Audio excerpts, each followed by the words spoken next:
Brunswick Premier Blaine Higgs faced questions about his leadership after a Progressive Conservative Party council meeting this weekend. What's next? Is it a cabinet shuffle? Is it a review vote? Is it maybe a resignation?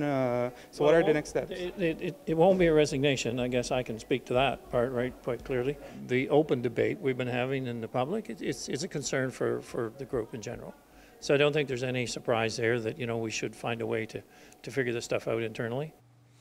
Okay, during that meeting, a party official told our CBC Radio colleagues in Fredericton that Higgs launched a vicious verbal attack in a complete rage when questions about his leadership were raised. After losing 2 cabinet ministers over his management style and handling of a policy meant to protect LGBTQ+ students in school, Higgs will shuffle his cabinet tomorrow. Will that be enough to silence his critics? We're going to bring in the power panel. Sharon Carr is a former Deputy Chief of Staff to former Finance Minister Bill Morneau.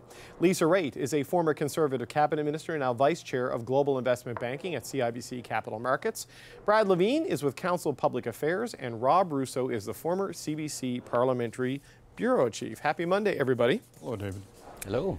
All right, so Lisa, let's start with you first. I mean, what do you make of the way all of this has played out in New Brunswick, leading to the point that we're going to have a cabinet shuffle tomorrow, apparently to shore up some loyalty in the front benches? Listen, it's not often that New Brunswick politics garners the attention of CBC, David. I mean, holy mackerel, This is something else. Well, I mean, it's a small province. It doesn't have a lot of urban centers, and there's really only 2 parties there. So the message, I guess, that I'm receiving is that the Conservatives may think that they're having an internal battle that they're going to come out of. But hey, guess what? Susan Holt is the new NDP leader. She is very likable, and she's very competent. So while they're having their internal struggle and meltdown and power plays, the reality is that she's probably taking a look around, thinking about how she's going to react to it and building for the next election. So shame on them for having all of this airing in the public, and shame on them for causing such a disgruntled attitude within New Brunswick right now. Okay, Sharon, I think Susan Holt is the leader of the Liberal Party of New Brunswick. Okay, you said New Democrat, and I was like, am I making... What? Did I? Yes, My bad. Look, a lot of... You know what? The way things are changing in New Brunswick, you might be right. So, my bad. Susan Holt, yeah. Liberal. So Sharon, what do you make of this one? It's like the coup in Russia was over before the coup in New Brunswick, or at least the pressure tactics in New Brunswick. I did not see this coming as we rolled into summer. Blaine Higgs has got the lowest approval rating amongst premiers in Canada. It would be great to be a fly on the wall to understand what's going through his head. From what I've heard, he fundamentally believes in what he's trying to do. But the closest thing this reminds me of in terms of a policy that is really creating a wedge within a party is similar to what Kelly Leitch did when she was in the federal cabinet and talking about the barbaric practices type of stuff. Like, this is something that I would say is garnering a lot of attention for New Brunswick that it does not need. It is bringing forward a topic that I think is making people very uncomfortable in cabinet and within caucus. And I think Blaine Higgs has made a very, very big misstep here on a hill that he wants to die on that I think is actually going to cost him his job eventually. And quite frankly, if I'm the Liberal Party out there, this is the gift that keeps on giving. They are essentially going to be walking into that office because what Blaine Higgs is doing is just basically ruining his own reputation, ruining his party's reputation, and taking the government on a downhill slope. So it's great he's doing a cabinet shuffle. Is that going to be enough for him? I don't think so, because I still think there's going to be a revolt overall. Brad, there's an interesting dynamic unfolding, too, as social conservative groups are sort of rallying to Blaine Higgs' side, saying, this is being brought on by pro-abortion groups and by the mainstream media, and they're launching sort of a defense of the premier when a lot of what's really happening here seems to be a big dispute over his personality and his leadership style. Yeah, well, I think those 2 issues, first of all, his leadership style and his personality, along with the policy 713 about whether or not the parents will be informed if their children want to change their or identify their pronouns at school. And that's the real issue. This is not, I can't imagine, and I'm not from New Brunswick, I don't spend much time in the province, although I have friends there. I can't imagine that this issue, while it's important human rights issue, I can't imagine that it is on the front of everyone's mind saying, I wish we could get a handle on parents' rights that Higgs is trying to wedge right? I think he's importing politics, which is, I don't think that New Brunswick is used to. I think it's a very U.S.-style division that he's bringing in. And I think what we're seeing, and what we saw on the weekend, where people were attacking his leadership, that there's been rumors about people not being satisfied with his leadership style, and that this issue is calling them out to take some action. Now, he's got 26 riding associations. There's 49 provincial riding associations in New Brunswick. That's more than half at this stage have already called for a leadership review. So the question is, will a cabinet shuffle change people's minds of his leadership style and change whether or not Higgs is bringing in U.S.-style divisive politics at the expense of children, which I think is a whole topic we could easily cover? Is that going to be? Of course it's not.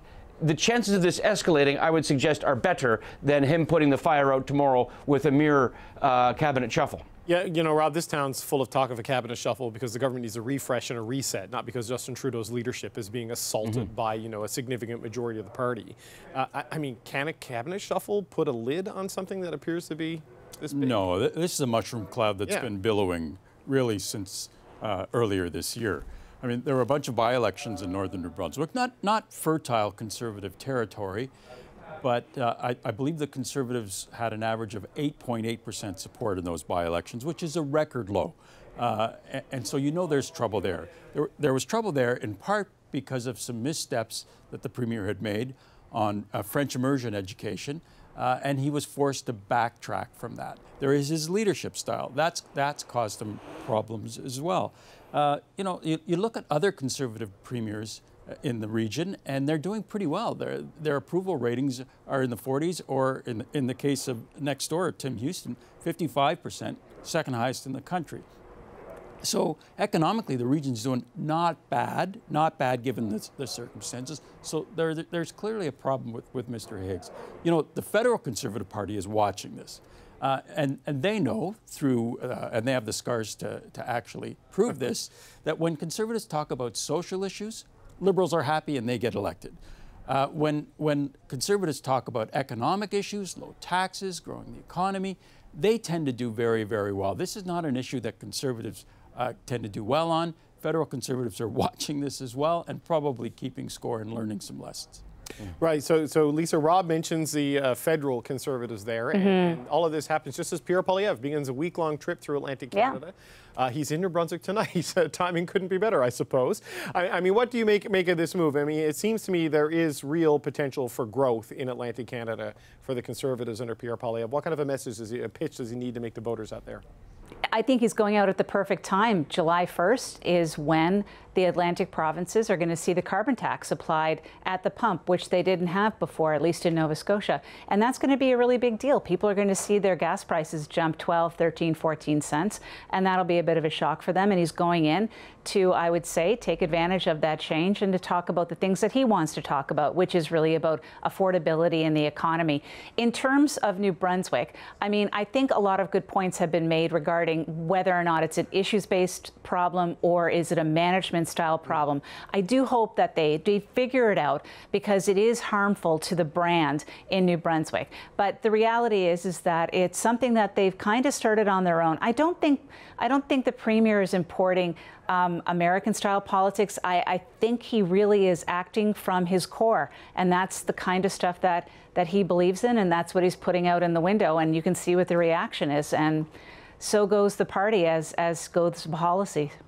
You know, Sharon, though, Lisa touched on it, with the carbon tax coming in on July 1 and with the clean fuel standard being imposed on July 1, you're looking at 12 to 13 cent a litre gas price increases in a lot of the Atlantic provinces. All four of the premiers there, including the Liberal Premier, Andrew Furey, are frustrated with this. They're mad about this. They want a meeting with the Prime Minister. They've gotten no satisfaction from Stephen Guilbeault, and in walks Pierre Poilievre to do his tour of the region. It seems like, as Lisa says, a perfect cocktail for him.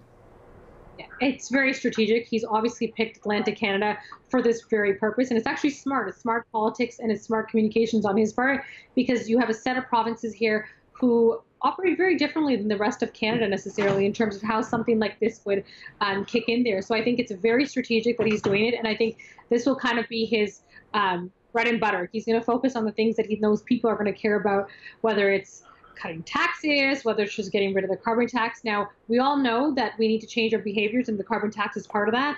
But for him in Atlantic Canada, I think this is just driving really well in terms of his message and what he wants to get across to people. So I think he'll probably have somewhat of a successful reception out there, especially given the, not necessarily the conflict, but the disagreement that the premiers are having with Ottawa on this matter. Brad, what's your take on that, on Poilievre's potential out there? Well, certainly, you know, I think Conservatives do better when they're talking about the cost of living at a time when the cost of living is the number one issue right across this country. So talking about things like taxes and money in people's pockets is never a bad play. But the other thing that he's going to have to grapple with, I don't think it's all going to be red carpet here. You know, one of the things that's also very unique to Atlantic Canada is wildfires this past number of weeks. So he's going to have to, well, hopefully, he'll have to answer what's his plan for climate change in this country, because we have areas affected, and it's, you know, again, it's Atlantic Canada. We saw Nova Scotia, devastating wildfires there, the smoke. You know, you look at like Montreal and Ottawa today. Like this is affecting a whole bunch of regions, including Atlantic Canada. So, Mr. Poilievre, what is your plan to curb climate change, get GHGs down, meet Canada's targets? If it's not the putting a price on pollution. So, you know, hopefully he'll have to answer that, as well as his obvious railing against the increasing carbon tax. Rob, what do you think of the potential for growth in the Atlantic for Mr. Poilievre right now? Well, it depends. I mean, 1 week ago we were sitting here and there were 4 by-elections about to be held that told us that he is on the wrong track so far. The voters in 3 different regions of the country passed their judgment, and even though there is no love for the Prime Minister, it looks like we're heading to almost a none of the above kind of choice for Canadians. So he has work to do.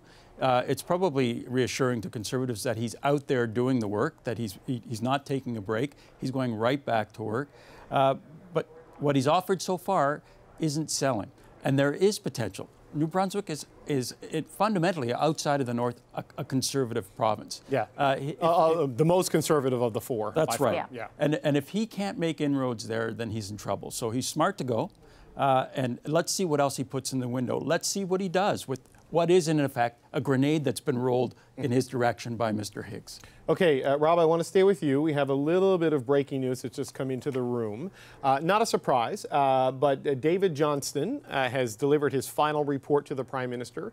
And in the letter, he says, "This completes my work as independent special rapporteur, and my resignation is therefore effective as of today." Now, this happens as Dominic LeBlanc, the Minister of Janitorial Affairs, keeps talking to the opposition parties to try to find a path forward on this. Where do you think we are on this one? His work is done here. His work begins on trying to rebuild his reputation. Sterling reputation, besmirched. A lot of people think it was besmirched unfairly, but I don't doubt that he's going to, I don't think he's going to be idle. He's not the kind of guy who's going to be idle. I don't think he'll be answering any phone calls from the PMO in the near future, but he's got some work to do there, and I believe he'll begin that work now. Lisa, what do you think needs to happen now on this whole issue of finding an acceptable path forward on foreign interference? We know the conversations continue, but I don't know what gets done first, this or the deal with Stellantis. I think, I believe that both opposition parties, all of the opposition parties actually want to have a public inquiry, and that's where Dominic is going to have to negotiate in that frame whether or not he can get it to a definition that's so tight in terms of reference that it's not going to have irreparable harm on the Liberal brand. But when you start these things, you don't quite know where they're going to end, and as a result, no sitting government likes public inquiries. Yeah, Brad, Peter Julian was here Friday, and he seemed very optimistic that it was going to be a public inquiry, and kind of left me with the impression that the haggling now is over the guardrails and the fine print of it. What's your sense of where you see things? Well, I mean, as we said last Monday, this is, you know, the parties coming together to talk about who would be the appropriate, whether it's one or more, to lead such an inquiry. It's the only way to proceed. There's no way that I believe that this government cannot proceed with some significant undertaking into foreign interference. And we'll pick up on Mr. Julian's clues there, and we'll be standing by. Sharon, what about you? I mean, do you think the public still cares about this particular issue? I know there were some people saying that whatever happens in terms of an inquiry should focus only on China.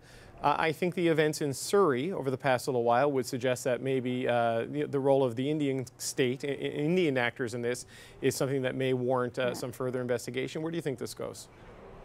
Yeah, like, listen, the issue around foreign interference is not new. Like, this, India, for example, is a very big player, and it's not spoken about as much as the Chinese interference because it's just come to light with what's happened with over the, I would say, the last several months. I think what's going to happen next is we've seen the government kind of put this on the opposition's plate, saying, give us some names of people you think could be good as a special rapporteur. And we've seen the Conservatives continue to say we need a public inquiry. So my gut says they're going to end up with some sort of public inquiry. And we've kind of gone through this whole song and dance with a good man's name kind of somewhat destroyed, and everyone kind of just waiting to see what happens next. So I think we'll eventually get there. But a lot of this is now, the government's cards they're leaving it in the opposition's hands by saying, give us some names, because if you really want someone who's neutral and someone that is respected, then give us a couple names of people who could be a special rapporteur.